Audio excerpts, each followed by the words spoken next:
Hello everyone, welcome back to my channel. Viewers, आज के इस क्लास में मैं आपको प्रपोजिशन समझाने वाली हूँ। अगर आप कंफ्यूज रहते हैं कि इन कहाँ लगाऊँ, ऑन कहाँ लगाऊँ, नियर कहाँ लगेगा, बिटवीन कहाँ लगेगा, इबव कहाँ लगेगा, अगर आप इन सभी चीज़ों में काफ़ी कंफ्यूज रहते हैं और आप सेंटेंसेस में गलत प्रपोजिशन का इस्तेमाल करते आ रहे हैं, तो आज की वीडियो में मैं आपको बहुत ही ईजी तरीके से ये सभी चीज़ें समझाने वाली हूँ। तो लेट अस स्टार्ट।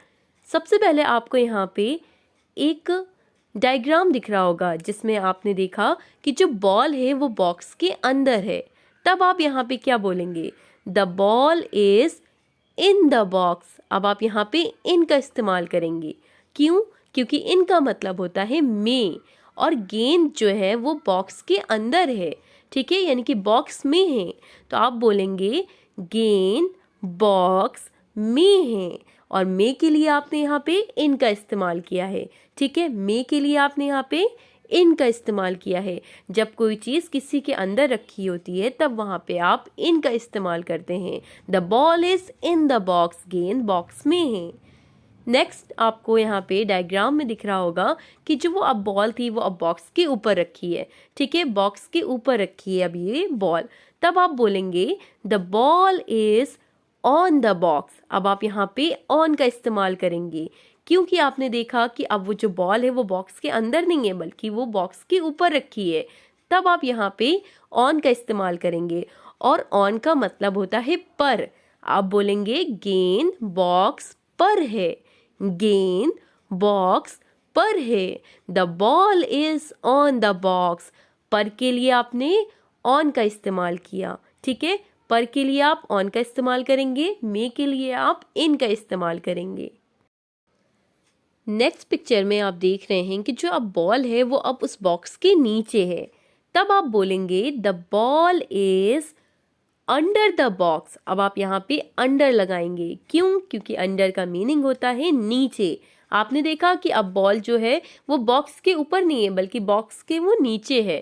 तब आप बोल रहे हैं यहाँ पे कि the ball is under the box, और अंडर का मतलब नीचे, यानी कि आप कह रहे हैं कि गेंद बॉक्स के नीचे है, ठीक है, गेंद बॉक्स के नीचे है। और आपने अंडर का इस्तेमाल किया है क्योंकि आपको कहना था कि जो बॉल है वो बॉक्स के नीचे है। The ball is under the box.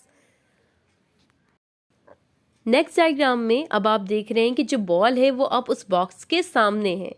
यहाँ पे जो बॉल है वो अब बॉक्स के सामने है। तो आप कह रहे हैं कि the ball is in front of the box, in front of the box. In front मतलब होता है सामने, इन फ्रंट मतलब सामने, यानी कि गेंद बॉक्स के सामने है, ठीक है, गेंद बॉक्स के सामने है। The ball is in front of the box, गेंद बॉक्स के सामने है। इन फ्रंट मतलब सामने, इसलिए यहाँ पे आपने इन फ्रंट प्रपोजिशन का इस्तेमाल किया। अगले डायग्राम में अब आप देख रहे हैं कि जो वो बॉल है, अब वो बॉल उस जो बॉक्स है उसके वो पीछे की ओर आपको दिख रही है। तो आप बोलेंगे the ball is behind the box. अब आप यहाँ पे बिहाइंड का इस्तेमाल करेंगे क्योंकि जो बॉल है वो उसके पीछे है, ठीक है, और बिहाइंड का मतलब होता है पीछे। बिहाइंड का मतलब पीछे, यानी कि the ball is behind the box, यानी कि गेंद बॉक्स के पीछे है, ठीक है, गेंद बॉक्स के पीछे है। तो आपने यहाँ पे बिहाइंड का इस्तेमाल किया। आई होप आपको समझ में आ रहा होगा कि कहाँ पे बिहाइंड लगाना है, कहाँ पे इन फ्रंट लगाना है, कहाँ पे ऑन लगाना है, कहाँ पे इन लगाना है। अगले डायग्राम में अब आप देख रहे हैं कि जो बॉल है वो उस बॉक्स के करीब है। तो आप बोलना चाह रहे हैं कि the ball is near the box. अब आप यहाँ पे नियर का इस्तेमाल करेंगे क्योंकि नियर का मतलब होता है पास। नियर का मतलब पास, यानी कि the ball is near the box. Near मतलब पास। अब आपने देखा कि जो बॉल है वो उस बॉक्स के पास है, तो आप कह रहे हैं कि गेंद बॉक्स के पास है। अब आपने यहाँ पे पास के लिए नियर का इस्तेमाल किया, ठीक है, पास की इंग्लिश नियर होती है। तो आपने कहा कि गेंद बॉक्स के पास है, the ball is near the box. अब आपने देखा कि जो बॉल थी वो दो बॉक्सेस के बीच में है, तो आपने बोला the ball is between the boxes. आपने यहाँ पे बिटवीन का इस्तेमाल किया। बिटवीन का मतलब क्या होता है अगर आपको नहीं पता है तो बिटवीन का मतलब होता है बीच में। बिटवीन का मतलब बीच में। The ball is between the boxes, इसका मतलब हो जाएगा गेंद बॉक्स के बीच में है। गेंद बॉक्स के बीच में है। तो आपने यहाँ पे देखा कि जो बॉल थी वो दो बॉक्सेस के बीच में है, तो आपने कहा the ball is between the boxes. यहाँ पे आपने बिटवीन का इस्तेमाल किया। अब आपने देखा इस डायग्राम में कि जो बॉल है वो उस बॉक्स के ऊपर है, तो आप बोलेंगे the ball is above the box. यहाँ पे आप एबव लगाएंगे। एबव मतलब क्या होता है? ऊपर होता है, यानी कि the ball is above the box, यानी कि जो गेंद है वो उस बॉक्स के ऊपर है। एबव का मतलब ऊपर, और the ball is above the box मतलब हो जाएगा गेंद बॉक्स के ऊपर है। बॉक्स के ऊपर है। ऊपर के लिए यहाँ पे आपने एबव का इस्तेमाल किया है। एबव प्रीपोजिशन का इस्तेमाल किया है। अब मैं आपको बताऊंगी कि इनटू कहाँ लगता है और आउट ऑफ कहाँ लगता है। देखिए, जब आपको कहना है कि कोई चीज़ बाहर से अंदर आई तब आप वहाँ पे इनटू लगाएंगे। The ball is into the box. Into मतलब भी में होता है, यानी कि गेंद बॉक्स में है। लेकिन जब कोई चीज़ बाहर से अंदर की ओर आती है तब आप वहाँ पे इनटू का इस्तेमाल करते हैं।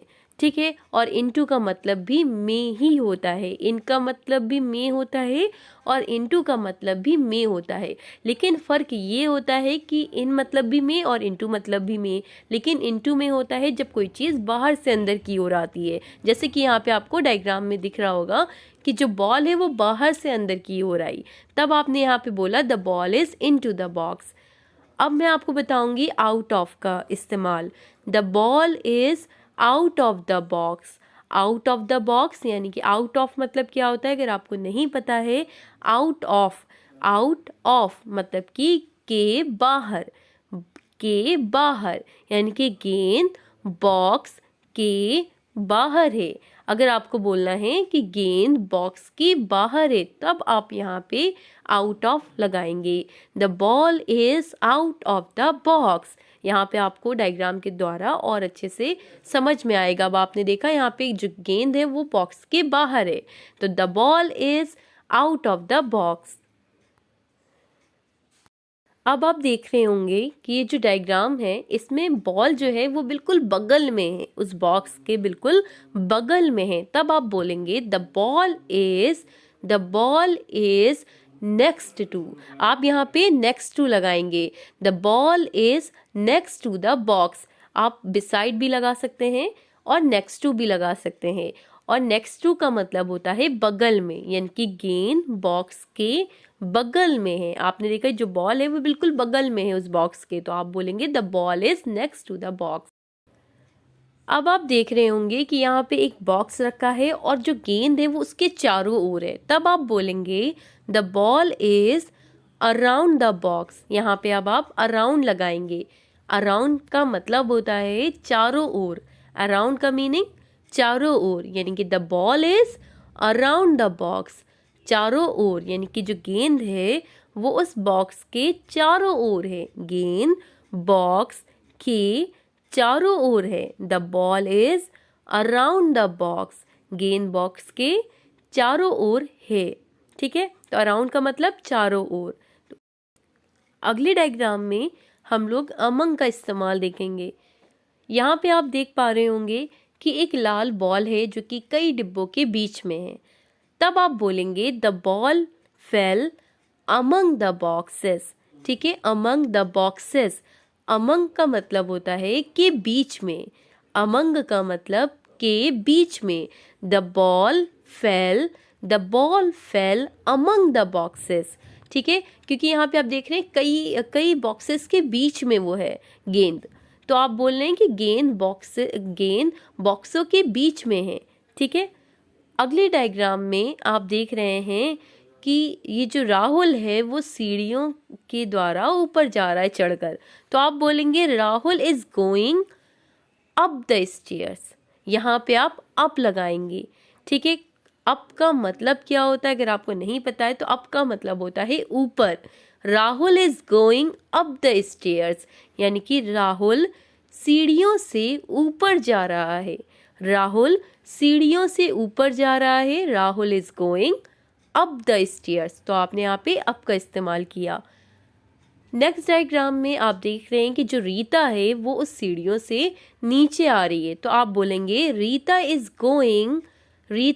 Going down the stairs. Rita is going down the stairs. Down मतलब नीचे, यानी कि रीता सीढ़ियों से नीचे जा रही है। रीता सीढ़ियों से नीचे जा रही है।